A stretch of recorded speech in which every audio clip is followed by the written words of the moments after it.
Episode 4 শুরু হয় episode 3 এর শেষ অংশ থেকে। এস লাইনের কথা জানার পরে জিহু রীতিমতো সন্দিহান হয়ে পড়ে। হঠাৎ কি মনে করে ও হেয়নকে জিজ্ঞাসা করে, চশমা কি আরো বেশি থাকতে পারে? ওর এমন প্রশ্নে হেয়ন অবাক হয়ে তাকালে জিহুক জানায়, আজকাল অনেক কেস এমন পাওয়া যাচ্ছে যেখানে এই চশমার লিঙ্ক আছে, আর এর সব থেকে বড় উদাহরণ তো তোমার উপরে ফ্ল্যাটেই থাকতো। জিহুকের কথা শুনে এবার হেয়নও চিন্তায় পড়ে যায়। এমনকি পরবর্তীতে খবর দেখতে বসলেও হেয়ন দেখে এমন অনেকগুলো কেসেই ও দেখছে খুনির মাথায় কোনো এসলাইনই নেই। জিহুক আর হেয়নের মনের এই প্রশ্নের উত্তর আমরা পরের সিনেই পাই। হেয়নদের স্কুলেই একজন অ্যাডমিনিস্ট্রেশনের স্টাফ মিজিনকে আমরা সেই একই রকম চশমা পরে থাকতে দেখি। সে সবার এসলাইন দেখছে আর মানুষকে জাজ করছে। ওর সিনিয়র ওকে কাজ নিয়ে বকা দিলে আমরা দেখি ও একটা স্ট্যাপলারে একটার পর একটা পিন মারছে। রাগের মাথায় ও এই কাজটি প্রায় করে থাকে। ওর এই অভ্যাসটির কথা মনে রাখবেন। লাঞ্চ টাইমে সব স্টাফরা একসাথে বসে গল্প করতে থাকলে মিজিন জানায় ওর ইচ্ছা ও অভিনেত্রী হবে, এখানে বেশি দিন জব করবে না। এরই মধ্যে ক্যাফেটেরিয়াতে মিউজিক টিচার আসলে আমরা মিজিনের চাহনি দেখে বুঝতে পারি সে মিউজিক টিচারকে পছন্দ করে, কিন্তু তাদের কোনো এসলাইন কানেক্টেড নেই, অর্থাৎ তাদের মধ্যে এখনো কোনো সম্পর্কই হয়নি। এমনকি মিজিন প্রায় নিজে থেকেই মিউজিক টিচারটির সাথে কথা বলতে যায়। এ সময় ও আয়নায় দেখে ওদের এসলাইন এক হয়ে যাচ্ছে, যেটা আসলে বাস্তবে কখনোই হয়নি, যা ইন্ডিকেট করে মিজি লোকটার সাথে রিলেশনে যেতে চায়। এদিকে স্কুলে হেয়ন সোনাকে নিয়ে দুঃস্বপ্ন দেখে ঘুম থেকে উঠে পড়ে। ওরা 3 বন্ধু মিলে গল্প করার সময় কোয়েনজু হেয়নকে জিজ্ঞাসা করে যে হেয়ন কোথায় পার্ট টাইম জব করে। হেয়ন একটা হোটেলের নাম বলে, যেখানে পরবর্তী সিনে আমরা মিজিকে পুরো বেশভূষা বদলে আসতে দেখি। মূলত মিজি নিজের ভাড়া বাসায় অ্যাক্টিং প্র্যাকটিস করতে পারতো না। আশেপাশের মানুষ কমপ্লেন করে দেখে ও এই হোটেলে আসতো রুম বুক করে প্র্যাকটিস করতে। এরই মধ্যে একদিন হেয়নের বন্ধুরা ওর সাথে দেখা করতে আসলে ওরা লক্ষ্য করে দেখে মহিলাটি মিজি। ওকে এই রূপে দেখে অবশ্য ওরা অবাকই হয়। এর মধ্যে একদিন হেয়নকে ওর বন্ধু বলে আজকে হেয়ন ফ্রি আছে কিনা। হেয়ন হ্যাঁ বললে ও হেয়নকে একটা সুইমিং পুলে নিয়ে যায়। ও বলে, এখানে খুব একটা মানুষ আসে না, আমি অনেক খুঁজে এই জায়গাটা বের করেছি। হঠাৎ সাঁতার না জানা সত্ত্বেও কি যেন ভেবে হেয়ন পানিতে ডুব দেয়। পানির নিচে কোনো এসলাইনই নেই। জীবনে হয়তো প্রথমবার এসলাইন ছাড়া কোনো একটা দুনিয়া দেখছে হেয়ন। আনন্দে ওর মুখে হাসি ফুটে ওঠে, কিন্তু অনেকক্ষণ পরে উপরে না ওঠায় ছেলেটা ওকে বাঁচানোর জন্য দ্রুত পানিতে লাফ দিয়ে হেয়নকে বের করে নিয়ে আসে।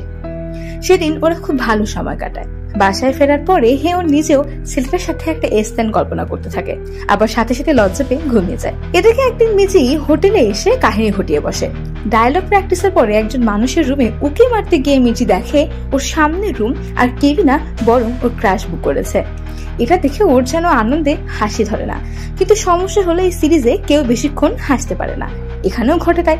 কিছুক্ষণ পরেই তার ক্রাশের পার্টনার ওই রুমে এসে পৌঁছায়। ওদেরকে একসাথে দেখে মিজি কোনোভাবেই সহ্য করতে পারে না। নিজের পরচুলা খুলে আসল বেশে এবারও হেয়নকে এসে বলে এই রুমে ও আরো একটা দিন থাকবে। মিজির কথায় হেয়ন অবাক হলেও কিছুই বলে না, বরং চাবি দিয়ে দেয়। পরদিন মিজি একটা বোতলে ঘুমের ওষুধ মিশিয়ে আগের দিনের মেয়েটির আসার অপেক্ষা করতে থাকে। মেয়েটি আসার সাথে সাথে মিজি ওর পিছন থেকে যেয়ে মাথার উপর ফায়ার এক্সটিংগুইশার দিয়ে আঘাত করে মেয়েটিকে বেহুশ করে হাত পা বেঁধে আটকে রাখে, আর নিজে অন্যরকম ভাবে অ্যাক্ট্রেসদের মতো করে সেজে ও ক্রাশ অর্থাৎ সেই মিউজিক টিচারের কাছে যায়। লোকটা মিজিকে চিনতে পেরে ওকে ইগনোর করে চলে যেতে গেলে মিজি নিজের স্ট্যাপলারটা লোকটার দিকে ছুঁড়ে মারে। লোকটির ঘাড়ে স্ট্যাপলারটির আঘাত লাগলে লোকটি ফিরে কিছু বলতে যাবে, এর মধ্যেই হঠাৎ তাল হারিয়ে বেহুশ হয়ে পড়ে যায়। মিজি মনে করে ড্রাগসের জন্য হয়তো লোকটা বেহুশ হয়ে গিয়েছে, এ কারণে ও বেশি মাথাও ঘামায় না, আর লোকটার পাশে শুয়ে নিজের শুটিং এর ডায়লগগুলো এক নাগারে এক মনে বলতেই থাকে।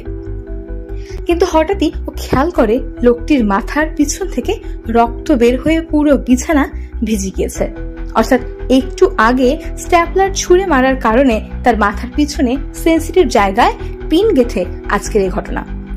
পাগল মিজি এর মধ্যেও লোকটিকে বারবার ডাকতে থাকে, কিন্তু আলটিমেটলি লোকটা মারা যায়।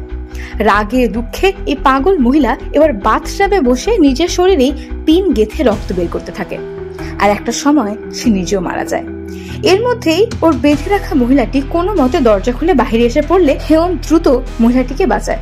আর এবারও সবার আগে মিজি আর মিউজিক টিচারের লাশ দুটোকে হেয়নই দেখতে পায়। পুলিশকে কল দিলে এই নতুন মার্ডার কেসও জিহুকের ঘাড়ে এসে পড়লে জিহুক যেন এবার আরো গভীর রহস্যে তলিয়ে যায়। রাতে হসপিটালে সোনাকে হেয়ন আর জিহুক দুজনেই দেখতে যায়।